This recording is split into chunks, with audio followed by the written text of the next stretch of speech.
Hello, I wanted to talk about some recent models that have come out in the last week or so. There's been a lot of recent activity. I'm going to go through no particular order, somewhat chronological order, but don't hold me to that. One interesting model was AI21 Jamba. What's interesting about it is that it's a novel architecture. It has been done before. I think Qwen Tencent came out with a hybrid Mamba or SST Transformer model a while back. This is another one. It's actually available on OpenRouter. Interesting about it is that it's opening the door to more widespread exposure to alternative architectures. One of the benefits of SST architectures like Mamba is that it allows longer context windows and more efficient memory. So it's possible that the future of models are going to be a hybrid of the dominant architecture currently, which is transformers, and something like SST that will allow better memory and better long context usage. I'm still very excited about diffusion language models. That's something that I want to talk about more in the future. That is something exciting as far as the sheer performance and the kind of non-linear thinking that they do. They don't just predict the next token in a linear fashion, but they bring the picture into focus the same way as diffusion models do for image creation, but they do it with text. But this particular model is an SST Transformer hybrid, not remarkable in terms of its characteristics or performance. I haven't seen much benchmark data that makes it stand out, but it's good to see novel architectures coming out. It shows activity in the space and that we're not just stuck and stagnant with transformers. Another update recently was DeepSeek 3.1. People have been anticipating R2 for a very long time. Their reasoning model that was based on DeepSeek 3. Now there's question about whether that's even going to happen or not. Some people are saying it could happen by the end of the year, but what's interesting is the advances and the efficiency of DeepSeek 3.1. It is based on the same architecture. They have some improvements. They have better benchmark scores, but no major architectural shifts there. So it's a very small incremental upgrade, but for those that have been using DeepSeek v3 and different kinds of pipelines, this is an update that provides better results. An interesting development recently was Grok Code Fast. This happened right around the same time as Anthropic had a major fiasco with what they called an inference rollout for Claude. What does that mean? It means what people have been suspecting, which is that they started quantizing their models. Quantizing is a way of reducing the precision of floating point operations. It basically uses less precision and makes the models less intelligent, but a lot easier to run, faster to run on cheaper hardware, or easier to run more concurrent users on the same hardware. So because of their increased demand on Claude models for coding, it seems that Anthropic decided to cut costs or scale using some kind of quantization. They didn't outright admit it, but they did put out some status updates of degraded model performance due to an inference rollout. This is after many people were complaining of the models being pretty much unusable. Flows that worked for them before no longer worked. They spent an hour troubleshooting something they could have done manually in 10 minutes. So it was interesting. While people were suffering through that, Grok Code Fast came out and they had a promotion, free usage of Grok Code Fast on many IDEs. It was integrated into Windsurf, into Qwen, I believe into Cursor. I'm not a heavy Cursor user myself, so it wasn't imprinted on me, but I do know that they used coding agents. So it's exciting to see that XAI is continuing with heavy activity in the space, and the long anticipated coding model finally came out. It is fast. It is very fast. It is performant. I think it is expected to be very competitive in terms of pricing. Obviously, free is hard to compete with. We'll have to see what the pricing settles on. I did notice some challenges with it though when I used it in Windsurf. Sometimes it would get stuck in these reasoning loops where it would think about something and do a search operation and then think about something and do a search operation, and it would just get stuck in a loop and it would repeat maybe 20 or 30 times, and I would have to say, hey, you're stuck in a loop, and then it would get unstuck. So some interesting quirks there, but overall promising, especially given the speed. So we'll see what comes out of that. One development I was very excited about was FastVLM, which is something that Apple put out, and they put it out for various architectures and model sizes. And this is based on FastVIT-HD. I don't know how else we could pronounce that phonetically. Vision encoder that they created and open sourced, and then they used that on top of Qwen 2. And this was a while back that they published a paper on it, but it was just released. It has has the ability to run on edge devices or their very small model versions, and it does a decent job of annotating in real time the visual environment. I ran it on my phone as I was in a bus, and it ran on the browser using WebGPU, using the phone's hardware. No internet connectivity required other than initially to download the model and load it up. And it could tell if I was smiling, if I was concentrated. It could describe the surroundings. It could tell that I was in a moving vehicle. Sometimes it misinterpreted it as an airplane because of the overhead baggage compartments. But very exciting to see a vision language model that could run on an edge device. Also exciting was the fact that this was built on Qwen 2, and Qwen 3 is considerably more powerful and more efficient than Qwen 2. So I looked into what it would take to create a newer version of this. It seemed a complex but approachable challenge. It could take about 1,000 GPU hours and training on data, which is available. We'll see if it's a project worth doing. It's very likely that Apple is doing it themselves, so it may be a repetition of effort and duplication of effort, but very exciting to see what could be possible. If this is already possible, what kinds of improvements could be done applying that vision encoder to Qwen 3. I think one of the improvements, in addition to the efficiency and the fact that the smaller models in Qwen 3 are as capable as larger models in Qwen 2, is the multilingual capability. I did see some reports of poor annotation, poor live captioning performance in Spanish. So maybe with Qwen 3, there will be better support for multilingual annotations. I think there could be a lot of exciting use cases with FastVLM. Rather than starting right away with the Qwen 3 training version, I'm going to look at application development and some use cases, and that way it would be easy to swap in a new version if it does indeed come out. So we'll see what kinds of things I can dream up of and things the community comes up with. Hopefully there will be some kind of builder momentum where people will be playing around with what could you do with an edge computing device that can describe the visual field. I mentioned it to some groups that are working on accessibility or vision impaired or hearing impaired. People say, hey, you could maybe look at the visual environment, have the captions, and then do text-to-speech, speak out loud to describe the visual environment. That's one kind of application. I'm going to look at how we could maybe describe visual interactions, visual gestures that students are doing in some kind of a learning environment. Exciting to see what can come of that. Another interesting and open model that came out is Apertus. I think that's how you would pronounce it, which sounds like Latin for open, and it is an open model. It came out of Switzerland, and it is like fully open. One of these fully open models is not just open weight, but it open source and open data and open training pipelines. Everything that's needed to recreate the training process is available. These kinds of models are amazing because they're great contributions to the scientific and academic and research communities to advance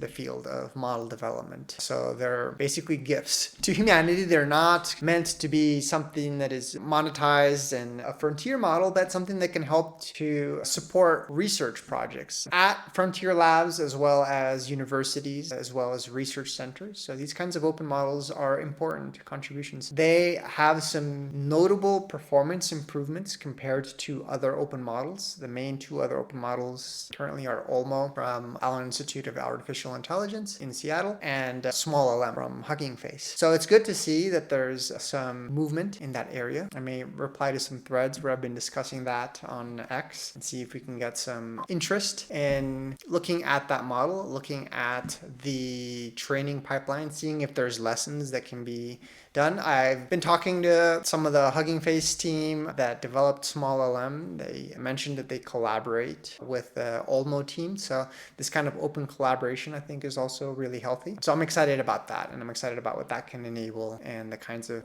cross-institutional collaboration that can arise from that. Now I'm going to talk about three very exciting models to just wrap up this model recap. One is Qwen 3 Max. Yesterday I was showing someone OpenRouter orders, I was explaining something that I mentioned in a previous episode, the importance of specifying the criteria, whether you want to optimize for speed or cost or throughput or quantization, etc. And as I pulled up the OpenRouter page, it's something I recommend is just to keep an eye on the OpenRouter page because they show it in descending chronological order so you can see the latest models as they come out. I saw Qwen 3 Max, and this is a giant model by Alibaba, and it's a trillion parameter model. They just scaled up, and it's not yet open weight. Apparently, they previously have had max lines of models that were never open sourced, but there are hopes that they will open weight this model so that it can be served by different inference providers. You can look at their Qwen 3 model series and see what a huge difference there is between using Alibaba's API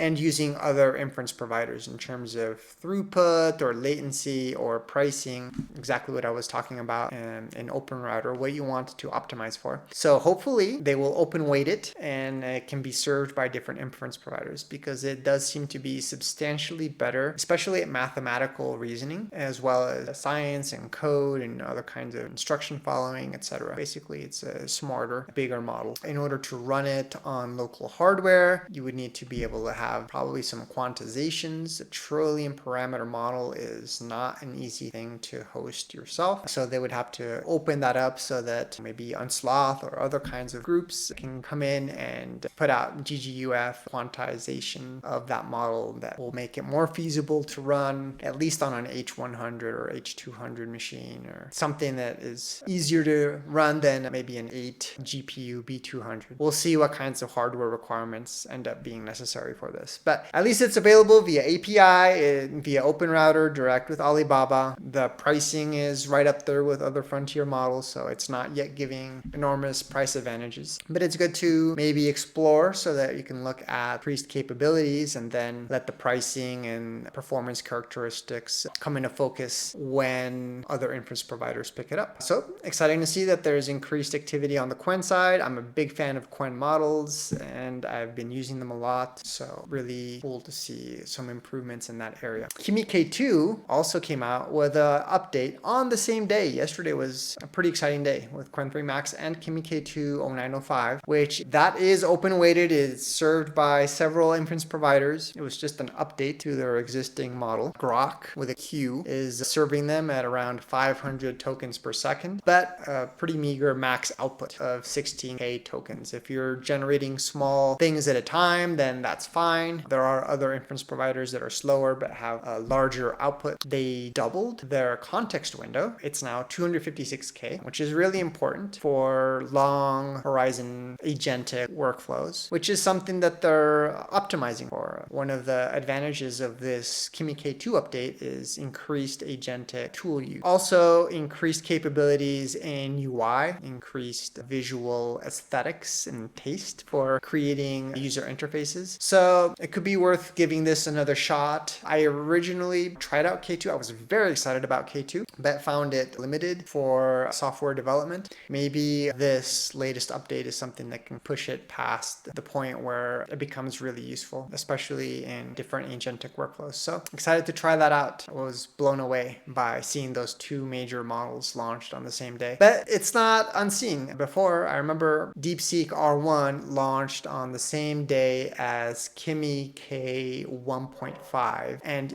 nobody knew about Kimi K1.5. Nobody even heard about it. I believe it wasn't open access. I had some invitation to it or something. It was still being tested, but they released the technical report and a paper and all that. But it definitely got lost in the noise of releasing at the same time as DeepSeek R1, which created a DeepSeek moment branding. I can see that it's a challenging thing to be competing for attention when you're launching on the same day as another model. Or sometimes this may be even a competitive strategy. If one provider launches a major model, a competitor may launch something at the same time to pull away from their attention. There have been so many cases of that sometimes we think it's not a coincidence. It could be a little conspiracy or it could be coincidence. We'll see. But yeah, so that's all that's been happening in the last week, maybe a little bit more for some. I think AI21 came out a little bit longer ago, but most most of those came out in the last week or two. A jam-packed couple of weeks, and excited to see what people do with these models. I didn't even mention Nano Banana because it's been viral. Everybody's been talking about it. I have been talking about it for a while too. I wrote an article about it. The main thing that I find exciting about Nano Banana, or Gemini 2.5 Flash Image Preview is its official name, is that it changes the way that we interact with creativity enabling tools, with LLMs, with multimodal models in particular. The kind of tagline that I did in the articles is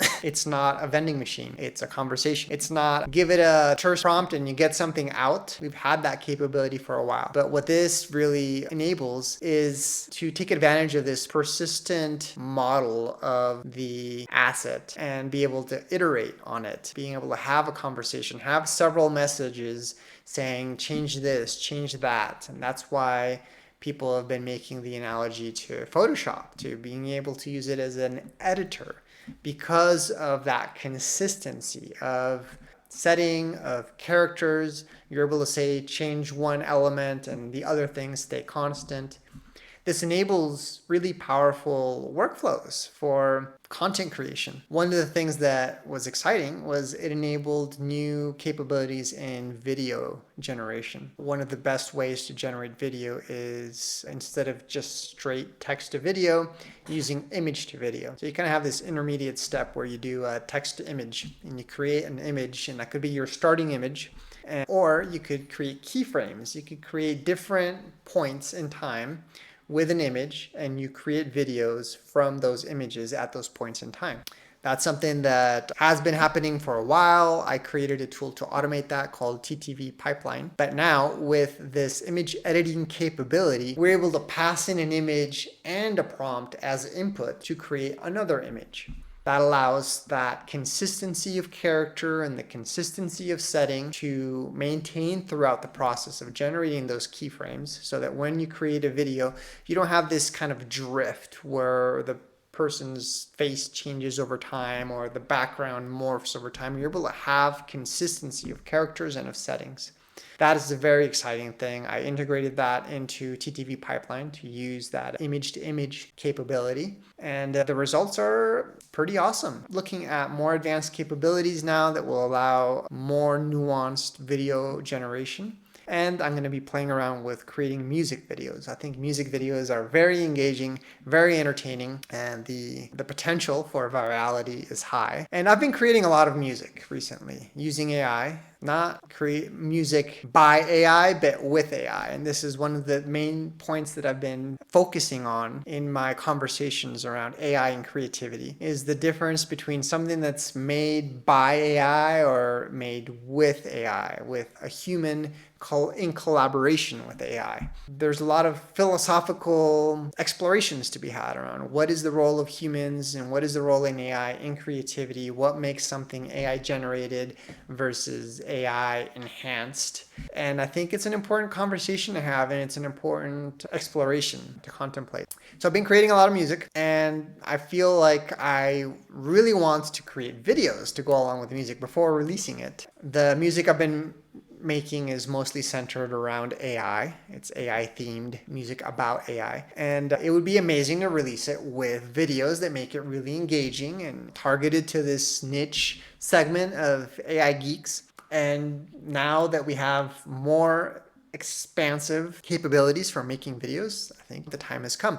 Obviously, it's a lot more challenging to sync up video with music. It's harder to automate with autonomous pipelines and workflows, but I'll do it somewhat manually at first and then get some intuition, get some insights on how some of those things can be automated. We'll see what kind of tools I can create. So be on the lookout for some music videos coming out soon, talking about some emerging advances in AI. We'll see you later. Another thing I wanted to mention is the stealth model that just came out recently on OpenRouter. Stealth models are a way for labs to test models before officially releasing them in order to get some usage data in production and some feedback, as well as feel out a community reception. These models are often priced free as you can see here, because the prompts are sent for training. You have to keep in mind that when you're using these stealth models, or depending on the providers that you use for any model, your data may be used for training. What is interesting about these models is the enormous 2 million token context window.